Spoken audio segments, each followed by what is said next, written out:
Hi there, my name is Flurrie. I had the privilege of being the Chief Accessibility Officer at Microsoft, and I'm joining you today from, a beautiful, sunny Seattle, Washington.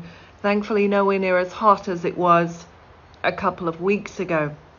I want to talk to you today about, accessibility and where we are. And highlight some of the learnings that there have been over the last, 18 months. Just to give some context, my role, my function, the incredible team and the incredible, thousands of employees at Microsoft and where we're grounded to, it's really quite a simple mission, but a very powerful one. Microsoft has actually been invested in accessibility since the 90s, but in 2014 we went through a change where the now CEO Satya Nadella moved into his position and put in place a mission of the company to empower every person, every organization to achieve more, which of course includes the billion plus people with disabilities. Now, the fascinating thing about these last 18 months is that while that mission has always kept us grounded, it's been put to the test. Because as you go to a virtual workforce, as we all know, that has incredible advantages to disabled talent, but it also puts a real emphasis and onus on accessibility. I think the first thing to recognize is that billion plus number is now over 10 years old and is likely to change. In fact, we're all sitting here watching and in many ways waiting for the latest numbers to come through and the demographic number on disability, while we watch long COVID have an impact, driving more people to our community. I'm not anywhere near expertise enough to put a number of where we think it will go, but I think it's clear to say that the demographic of disability is a growing one, and a pandemic is going to do nothing but add to that. We've learned that disability in the last 18 months has many forms, and some areas grow exponentially. Mental health has grown exponentially in this period. And I would say that the identification of deafness, people feeling the need or the confidence to identify with deafness, has also grown, really forced on the removal of the physical constructs, whether it was with the workplace or with services and providers. I myself am deaf. I'm severely, profoundly deaf. I don't hear you. My voice is pretty good. One of the great things about being deaf is that I do not have the accent from where I'm from, which is the middle of England, and I love where I'm from. But my voice should sound like Ozzy Osbourne's, and it does not. No critique of Ozzy Osbourne, of course. What I've learned, though, in this period is I have been visibly disabled in many ways, despite having a very invisible disability. Masks are not kind. And what they have done is meant that every grocery store, shop, store that I have to go into, I have to self-identify and rely on technology. And I do think that one of the great things about this time and the great things about the technology industry at this time is that we take this grounding to really accelerate what we do. So as I look at where we are and where we need to go as a company, there's some really pretty fascinating things. I'm going to linger on a few of those. First, let's talk about people. When I look at the employee base of Microsoft, we're talking about 150,000 people around the world. Clearly, we're as diverse as, we're diverse, but we have goals to be far more diverse. But we did take a really important step last year, which is really the summary of a 5-year journey on self-identification of disability.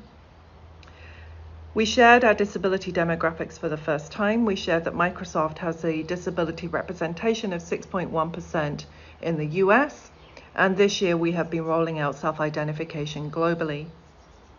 We'll share again our numbers in October, and we look forward to really, seeing the progress. The one thing that I can really highlight during this time, which came from our employees, and in particular from our deaf employees, was the need to also span out our accommodations processes. As many of you know, we have centralized accommodations, and we've had that actually for decades in the United States, meaning that if any employee, any disability, including deafness, needs an interpreter, captioning, or something else, a braille reader, they can request that from a central team, and the costs and facilitation of that are provided centrally with no visibility to the manager. A manager never sees the cost of that accommodation, which I think is a really important thing. There is no cap to that cost either. You are provided with, as an employee, with what you need to be successful, and that's crucially important. That is now available globally for all Microsoft employees. Meaning that if we hire or someone develops deafness in a country, they will have the services they need to be successful. The other thing that we put in place is a staff interpreter base that actually sits on my team, and I feel, very lucky to get to work with some of the best, most talented interpreters. Those are ASL interpreters as employees grow. And lastly, I'll highlight that we've also really spun out our events and the provision of captioning and interpreting as a key part of all of our mainstream events. If you sign up to join one of our core events, whether that's Microsoft Ignite, Microsoft Build, and of course the Ability Summit, which we run every year, which is a dedicated conference for disability accessibility, held in the May timeframe. We had 12,000 people joining us this year. You will see that sign language is a button on that main UI interface, and you'll see a hand. That's sign language. You'll also see captioning in multiple languages, and you'll also see audio description. We also trained all of our speakers this year to give visual representation and descriptions. E.g., I am a white female with pink glasses and brown hair, sitting under a wooden awning with trees in the background, and I believe probably birds speaking behind me. Those are small but very important steps towards driving a culture of inclusion, not just for our employees, but also for our customers. Because everything does start with people. We've also seen our employee resource group grow. This again started in the 1990s, but now has 22 different groups, distinct areas of disability and communities of employees coming together to talk about and discuss best practices, how to self-identify, how to get the right accommodations, creating technology and innovating. Huddle was one of those first communities. In fact, that's how I got into this. When I joined in London in 2005, I joined the company and very quickly found that I needed to find, other leaders and best practices around deafness, and I joined Huddle. I then joined every other community I could find and ended up building the Disability Employee Resource Group, which I had the privilege of chairing then for 10 years. We also train every single Microsoft employee, every single one, on accessibility. It's actually mandatory training.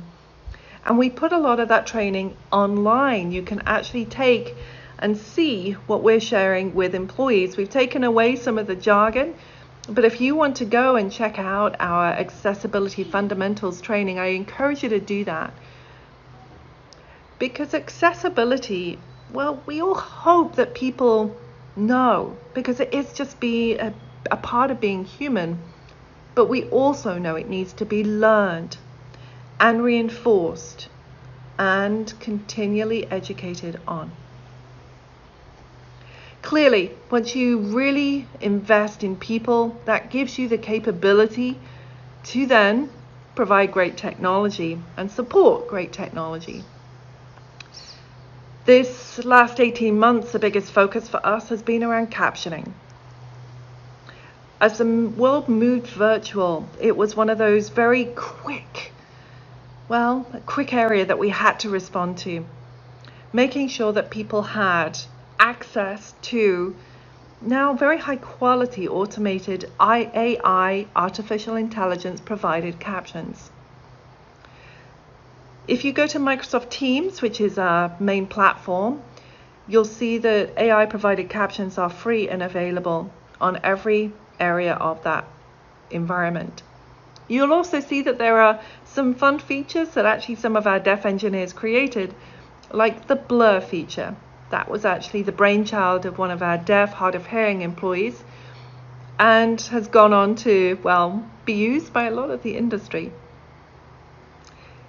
We also work to make sure that there's now CART plugin for Microsoft Teams, and that will be available this summer. And we're excited to see then that the choice that this gives people as they join different meetings and different environments. We have seen an enormous growth in the use of captions. In fact, last year, when the pandemic first came through, we saw a 30x increase on the use of captioning in April versus February. 30. That's just incredible growth and clearly signifies the importance of these types of features. We are continually now seeing month-over-month increase in the use of captioning. And I think we will continue to see that going forward. What I would encourage folks to think about is not just captioning, but building the ecosystem that enables you to be successful. Captioning is one important feature. I actually have captioning switched on. I have transcript switched on, which is a live running transcript on the right hand side. Clearly, that's something that you can either then share, post, depending on privacy and agreement from other participants. And then I also have my interpreter pinned. That gives me the best experience. I'm able to scroll back and double check and sanity check things as I need to. And I'm able to follow very quickly. And the UI gives me a great easy way of, flipping between which is the right and best experience for me. I was asked a few days ago what I thought of the technology advancements when it comes to captioning. And it took me back to one of my first jobs in London, where I was working on a IT help desk supporting journalists. And back then, I could still use and hear a little bit. I would use then very new technology, digital hearing aids. And I was really told that captioning was about to arrive. This is 25 years ago. And it was about to revolutionize and change my life. And I got all excited about that. And I thought how amazing it was that technology could be at the point where it was going to really just change and revolutionize how I could work. Well, that didn't happen. And let's be clear, there's been lots of promises in the following 2 decades. But the reality is that machine learning and artificial intelligence has revolutionized captioning. It is now at the point of human speech and parity with human speech. There's still more to come, but I appreciate that the quality of captioning is now at the level of fidelity that I can use and rely on. I get names attributed. It understands some of the acronyms that I use commonly. And it really is at that point where I can follow. What was promised 25 years ago is reality today. But it's not just around captioning. I think if we look at some of the other core principles to this, they really matter, and they matter for us now, and I think they will matter for us in the future. All of these functions are embedded into existing products. This gives the capability for any individual to join an environment, to click on the menu and add the functionality they need to be successful. There's no add-ons, there's no additional cost. It is affordable because it's embedded within the product itself. And it also gives the capability, if you're looking for cart level quality human provided captions, which is of course so important, those plugins are also going to be there this summer. So it gives choice. These are core principles that are very important to us as we go forward, because the future does demand us to invest further in these spaces. In fact, one of the other pieces of research that we've done is really looking at that disability demographic and where is the divide. The divide that exists, in fact, World Bank coined it in 2016, the gap in societal inclusion exclusion is, well, potentially exponentially growing right now. We just announced a commitment, a 5-year commitment to help tackle and bridge that disability divide, which no one company can do by themselves, but in partnerships with organizations, advocates, community, and other private and public or agencies and governance. I really do believe we can make that difference. Our focus areas are to build on this platform of technology. It is a technology-led strategy. We are Microsoft after all, but also working to focus on how we can tackle the talent pipeline, making sure that skilling opportunities are also accessible with captions, with audio descriptions, and where possible with sign language as well. And also thirdly, really focusing on our own internal workforce. This also means as we look forward and we look at the research that we clearly need to invest further in how do we build on this platform of embedded, affordable, easy to find, easy to access, usable technology, and research into new areas. Some of those involve sign language. We held a forum to really invest in the future of sign language research, building on the experts from across industry, whether it's from RIT, Gallaudet, deaf culture, computer vision, natural language processing, avatar generation, and more. It was presented at Assets Conference and, well, it won the Best Paper Award, but I think it's really the platform. And I would encourage you to read this paper, because it's what keeps us grounded as we think about the possibility for future technical innovation in this space. Ultimately, I would encourage anyone and everyone to reach out and explore some of the features, some of the products that are available to you today, and to let us know what you want to see tomorrow. The sheer scale of innovation and acceleration of technology available for people with disabilities in the last 2 years, I can't even tell you. There's more available now than there was 2 years, than there definitely was 25 ago. So if you're exploring, please check it out, go to our website, or reach out to our Disability Answer Desk, our free technical support for customers with disabilities, experts on accessibility, available through phone, through chat, and through direct video ASL, straight to some of our deaf ASL technical engineers. And find out what works for you. If you want to visit our retail stores, our digital retail stores, know that we have sign language available for you there as well. In fact, all you need to do is click on a button and you'll be connected to, again, our deaf technical support agents that are supporting both our support environment and our retail environment. Because access, well, it's a non-negotiable for us. We look forward to empowering you. We look forward to hearing your ideas. And I just want to say thank you. Thank you for the partnership to get to this point, and thank you for the partnership that we will undoubtedly have as we go forward and tackle the disability divide. Take care. Bye-bye.